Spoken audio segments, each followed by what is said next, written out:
पाकिस्तान का मुकाबला भारत मैच चल रहा है और जिस तरह की सूरत हाल हमें मैच में नजर आ रही है, साफ लग रहा है कि this is going to be a one sided affair until end unless कोई मुआवजा ना हो, कोई विकेटें ना गिरे। विकेटों की इस वक्त शदीद जरूरत है पाकिस्तान को और पाकिस्तान उन विकेटों के लिए क्या करता है ये हमें पता चलेगा। फिलहाल खुशदिल और अबरार ये दोनों जो हैं वो बॉलिंग कर रहे हैं और विराट कोहली इस वक्त क्रीज पर है, शुभमन गिल क्रीज पर है। विराट 130 और 46 के स्कोर पर शुभमन गिल खेल रहे हैं। May be he'll get another 50। Consistent performance इतने बड़े स्टेज पर, इतने बड़े मैच में, पाकिस्तान इंडिया के मैच की प्रेशर की हम बात करते हैं, वहां पर 25 साल का एक लड़का खड़ा होता है और बताता है कि जी उसमें कितना दम है। हम अगर थोड़ा सा जरा पिछले जो हम सेगमेंट में बात कर रहे थे वो बड़ी इंपॉर्टेंट बात थी कि हम लोग बहुत स्लो खेल रहे हैं। क्या हमारा ये स्लो खेलना जो है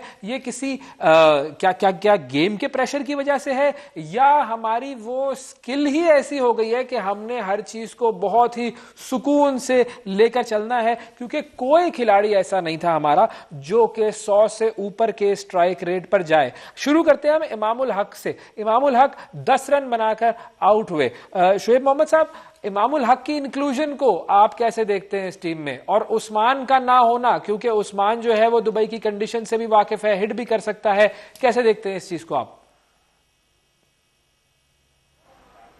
बिल्कुल अच्छा, मैंने भी आज अर्लियर टुडे इंटरव्यू में यही बात कर रहा था कि उस्मान का इसलिए एडवांटेज एक गैम्बल था कि एक तो वो कंसिस्टेंटली टीम के साथ ट्रैवल कर रहा है। इमाम अभी न्यूली इंडक्शन बिल्कुल रिसेंट पास में आया है अभी फकर की वजह से, तो मेंटली वो उस तरह से पॉइज नहीं हो सकता था जिस तरह उस्मान होते। फिर उनका आपने जो पॉइंट आउट किया कि उनका होम ग्राउंड में से दुबई और यूएई के जो ग्राउंड्स हैं वो उनके फेमिलियर हैं, ज्यादातर वो मैचेस वहां ही खेले हैं अपने लाइफ के। फिर तीसरी बात यह कि उनका जो एग्रेसिव मूड है, अगर वो किक स्टार्ट, इसलिए कि आपको you got to put an statement at the start of the game.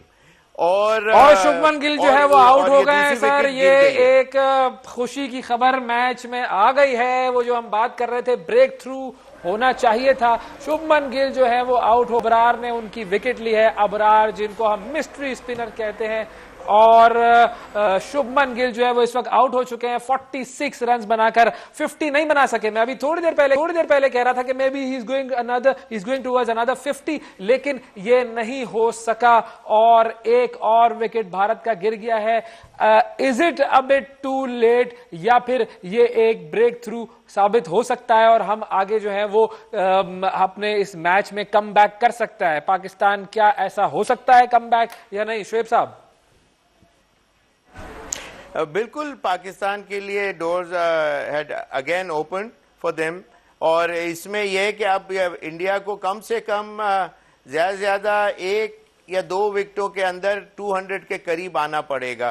241 I will not से कि पार टोटल है। ऑब्वियसली 30-35 रन कम बने हैं, इवन इफ ये पिच थोड़ी डिफिकल्ट नजर आ रही है बैटिंग के लिहाज से, लेकिन उसके बावजूद जो 241 रन बनाए हैं वो रिस्पेक्टेबल टोटल है, डिफेंडेबल टोटल है। ऐसा भी नहीं है कि बहुत ही कम रन बने हैं।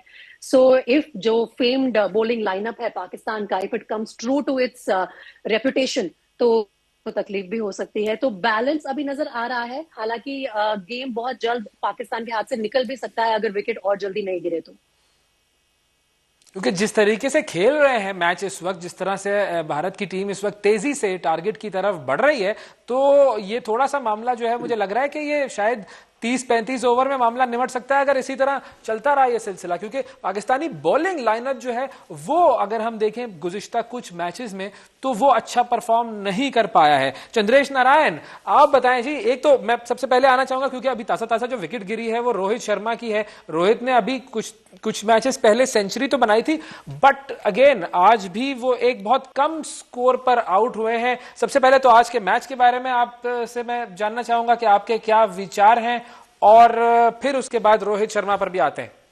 जी चंद्रेश। ओवैस, आपने कहा ताजा विकेट, तो मेरी दिल की धड़कनें, जैसे प्रीति बता रही थी, वो मेरी दिल की धड़कनें तेज हो गई थी।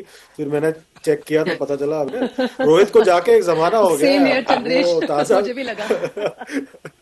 मतलब वो ताजा तो नहीं है, अब थोड़ा देर हो चुका है उनको, उनका विकेट गिर के। अब जैसे प्रीति ने बताया, 20-30 रन कम लग रहा है, और कुछ हद तक मुझे 2011 मोहाली के पिच के जैसा लग रहा था ये, जब भारत ने 260 बनाया था और उसे डिफेंड किया था।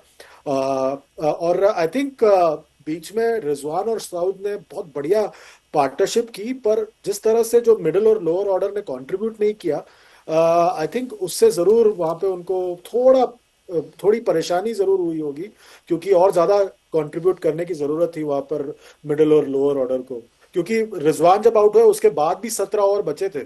और मैं सोच रहा था कम से कम 270 तक लेके जाएंगे, पर मिडिल और लोअर ऑर्डर से कंट्रीब्यूशन नहीं आया पाकिस्तान से, और इंडिया के स्पिनर्स को उन्होंने हावी होने दिया।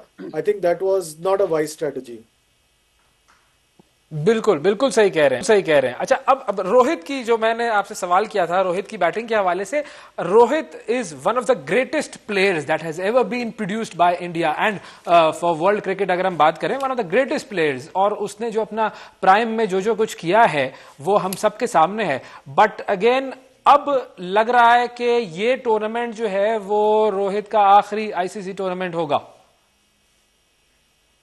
देखिए, प्रिडिक्शन करना तो मुश्किल ही है, खास तौर पर इतने बड़े खिलाड़ी के बारे में। पर आई थिंक दैट ये रोहित का स्टाइल रहा है। पिछले ओडीआई वर्ल्ड कप में भी आपने देखा कि जिस तरह से उन्होंने अपने ऊपर लिया कि मैं शुरुआत तेजी से करूंगा, ताकि जो मेरे साथ जो यंग खिलाड़ी हैं, शुभमन गिल, उन पर दबाव कम हो, और उस पे वो सक्सीड हुए। पिछले साल T20 वर्ल्ड कप में भी उन्होंने विराट कोहली के साथ ओपन किया था, और तब उन्होंने यही फॉर्मूला अपनाया था, और उन्होंने अपना एक टोन सेट किया था चेस का या पहले बैटिंग करते वक्त। तो आई थिंक दैट ये रोहित का पैटर्न रहा है पिछले 2-3 साल में, खास तौर पे शॉर्टर फॉर्मेट्स में। क्या ये उनका आखिरी टूर्नामेंट है आईसीसी का, ये कहना मुश्किल है। जी हाँ, आईसीसी वर्ल्ड टेस्ट और ये चैंपियनशिप के कैच फाइनल में होते तो नजर होते नहीं रह आएंगे गया, इंडिया। बॉल थोड़ी सी दूर गिरी, वरना ये कैच हो जाता। थोड़ा सा हिले आप लोग। चले। नहीं, तो वही है। तो रोहित शर्मा जो है, मतलब as an very difficult to say at this stage over कि वो क्या वो इनका आखिरी टूर्नामेंट है या नहीं है।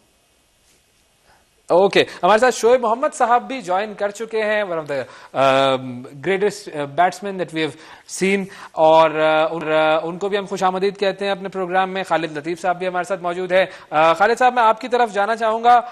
हमने अभी बात की जो पार्टनरशिप थी रिजवान की और सऊद की, important partnership, but do you think कि वो पार्टनरशिप जो है वो कुछ ज्यादा ही स्लो थी? बहुत जबरदस्त पार्टनरशिप थी। स्लो तो थी क्योंकि अर्ली विकेट्स गिर गई थी, बाबर आजम आउट हो गए थे, और जिस तरह इमामुल हक रन आउट हो गए, तो बड़ा संभल के खेल रहे थे। लेकिन जिस तरह वो दोनों प्लेयर आउट हुए, जब यहाँ ये जो पिच है ये बड़ी मुश्किल पिच है, ये बॉलिंग को सपोर्ट कर रही है। यहाँ मीडियम पेसर जो है वो सीमर जो है उनको अच्छा सपोर्ट मिल रहा है, जो स्लोअर रन्स कर रहे हैं, और स्पिनर्स को तो बहुत ज्यादा जो है ना वो सपोर्ट मिल रही है। और जिस तरह रिजवान ने और सऊद शकील ने बैटिंग की, और फिर 35 ओवर के बाद जिस तरह उन दोनों ने हिट मारी, दोनों का एक एक कैच भी छूटा, तो एज ए कैप्टन रिजवान का ऐसी शॉट नहीं खेलनी चाहिए थी, उनको लेके जाना चाहिए था, क्योंकि वो पिच पे सेट हो गए थे। तो उनको ये चाहिए था कि जब पिच रीड कर ली जाती है और एक बैट्समैन खेल रहा हो जो पाकिस्तान का मेन बैट्समैन है, उसको एक चांस के बाद फौरन वेरी नाइस बॉल पे इस तरह की शॉट नहीं मारनी चाहिए, और वो भी कैप्टन हो।